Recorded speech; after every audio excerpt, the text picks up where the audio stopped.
So my name is Amy, and I am here to give you a little lesson on how to make this 10-minute Instant Pot baked potato soup. And I printed out the recipe and everything so I could look at it. So I'm going to have a 5-pound bag of potatoes. You can either do 1 shallot or medium onion minced, so 3 tablespoons of that. Here's my chicken broth. It's homemade chicken broth. 5 to 6 cups. 4 tablespoons of butter. And then we also have our cream cheese, which is right here, 1/3 cup cream cheese, 1/3 cup of sour cream. We did the 2 cups of shredded cheddar cheese. I went ahead and shredded it myself instead of buying it pre-shredded just because I like it better. And then there's also a 1/4 teaspoon of Himalayan pink salt. You can use any type of salt. I just use the Himalayan pink salt right here, which is in the grinder. And then I did 1/8 teaspoon of pepper. You'll also need 1 to 2 cups of milk, and we will add that later. So you can use any type of milk. I just have the lactose-free milk. And so the next step would be to take this wonderful 5-pound bag of potatoes and peel them and cube them. Alright, so the next step is to get your Instant Pot out and plug it in. And I plugged it in, you see it says off. So you need to take the lid off. And you see these little holes, the slots, they're actually holders for your handle. Now you need to hit the saute button right here. And you'll see after a few seconds, about 30 seconds or so, it'll beep. And now it says on. And it says normal, and you can adjust it to less or more, but we're just going to keep it in normal. So now we're going to wait for this to actually warm up, and when it is warm, it'll actually say hot, and then it becomes non-stick. So I'm going to get some olive oil. Here I have. I'll put about a teaspoon in here, drizzle it, and let it warm up. So take about 1 to 2 minutes to warm up, and once it says hot, then the insert will become non-stick. And the next thing you want to do is add your shallots or your onions.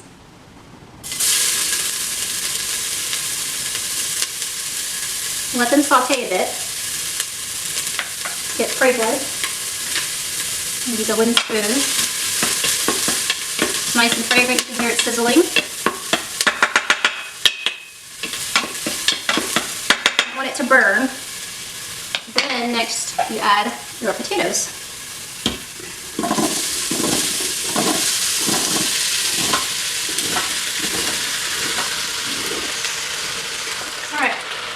Alright, so the next thing is we're going to take this chicken broth and we're going to pour it in until it just covers the potatoes.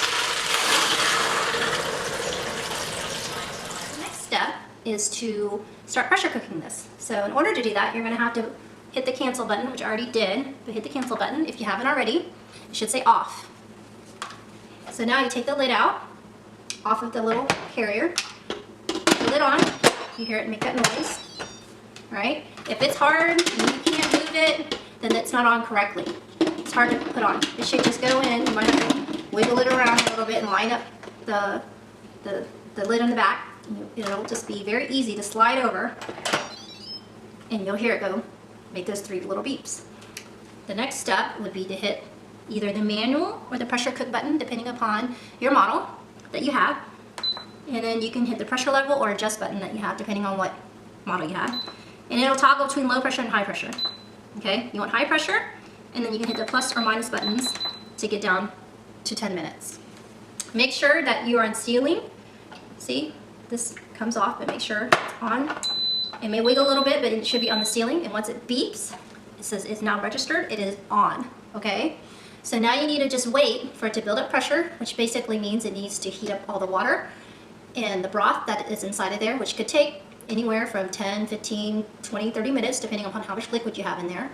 And once it builds up pressure, it'll start counting down from the time that you just set.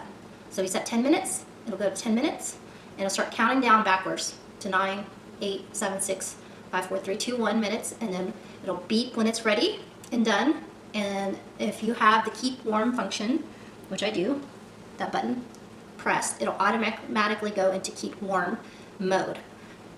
And then once it is in keep warm mode, it'll say L and it'll start counting up.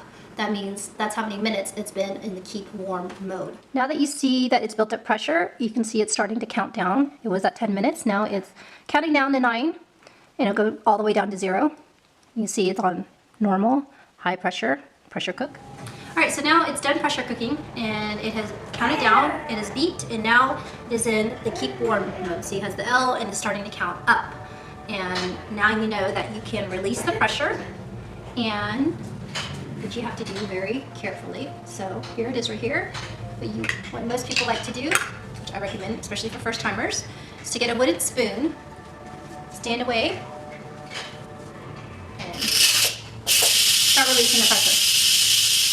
Okay, so what we just did was a quick release on the pressure cooker, which meant that we went ahead and moved the knob manually and quickly released the steam. You'll also hear the term natural release, or NR for natural release, which means you do not do any movement or manipulation of the valve. You just let the pressure release naturally within the pressure cooker itself by it slowly over time cooling down, and pressure is released naturally. So you know it's ready to open the lid when the silver pin has dropped down, which is located on top of the lid.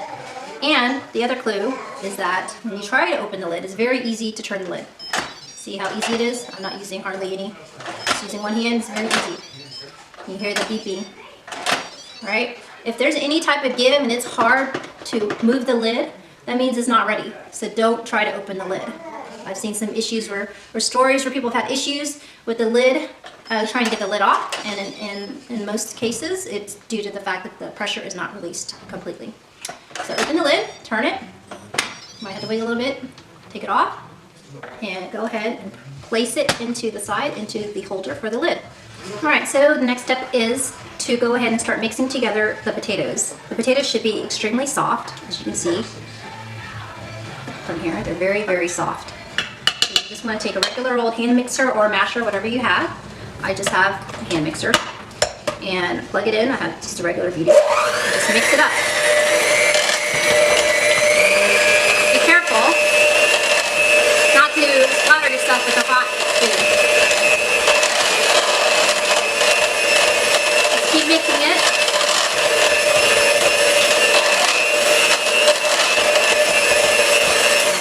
until it's blended well. See the consistency. You want it to be smooth because it wants to be, it's a soup, so you don't want to have any large chunks or pieces. All right, so once you get it to the consistency that you would like, then you need to start adding the other ingredients. So get this out of the way.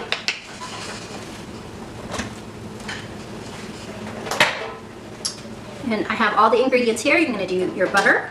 Add your butter. All right, so I added the butter, and now I'm going to add the cream cheese, cream cheese, sour cream, cheddar cheese, salt and pepper. Just go ahead and use a spoon and just get it in there. I am using homemade yogurt instead of sour cream. Homemade yogurt that I made in the Instant Pot. So, another wonderful use of the Instant Pot. And now I'm going to put cheddar cheese. Just go ahead and put that in. Alright. Do the salt. And the pepper. And then get your mixer and just blend it in to the consistency that you would like. So go ahead and get this back out. And go ahead and blend it.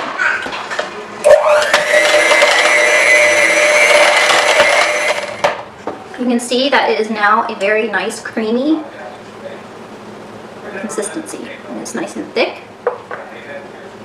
You can add more salt and pepper, or whatever you would like to your taste. So I am using the ladle that comes with the Instant Pot to go ahead and make me a wonderful, delicious bowl of potato soup, baked potato soup, on this very, very cold winter day.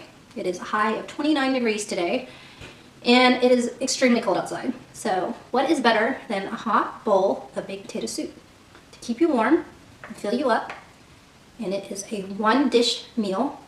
You see, all I've made dirty is the Instant Pot. I don't have a whole lot of dishes and pots and pans to go ahead and clean. It's all done in one instrument and cooking gadget. This is why I love the Instant Pot. Get a lot of So here's my bowl. I'm gonna grab a spoon. This is what it's gonna be for dinner tonight. I'm so excited. So good. I hope that you watch my other videos. I am just a beginner, just like everybody else. Been cooking with this on and off for about 2 years, and now I feel like I'm ready to share all my hints and tips to all of you new Instant Pot users that have decided to use this wonderful gadget. So check out my other videos. Thanks, bye.